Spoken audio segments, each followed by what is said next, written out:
J'ai besoin de soins pour un mal pas ordinaire.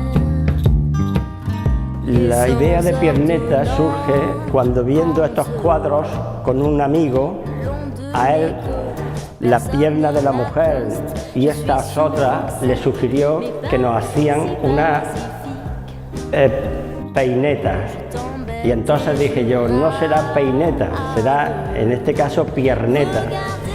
Y al ponerle ese nombre parece que la figura tomó vida, ¿no? Cobró vida.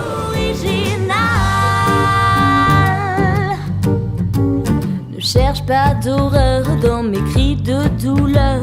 Les larmes qui coulent ne sont pas loin de retrouver l'épave de mon cœur. Utilizo el cartón y el papel craft porque son materiales que a mí me agradan, tienen unas posibilidades tremendas y quiero explotarlos, incluso elevarlos a la categoría de arte si fuera posible.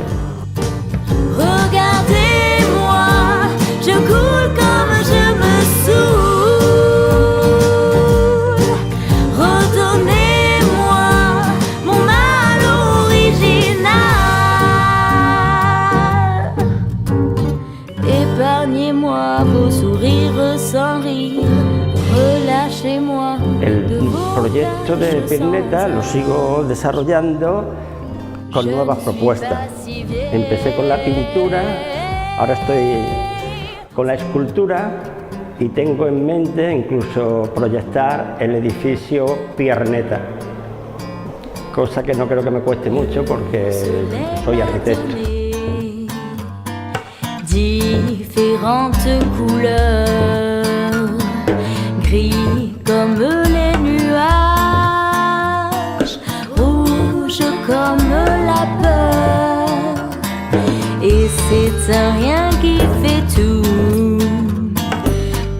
Hay quien, al ver la Pierneta y su significado, hay quien se ha sentido ofendido con esto. Quien llega a captar el mensaje, a veces se ofende.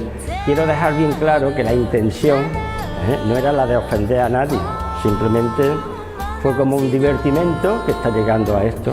Donne-lui tes couleurs.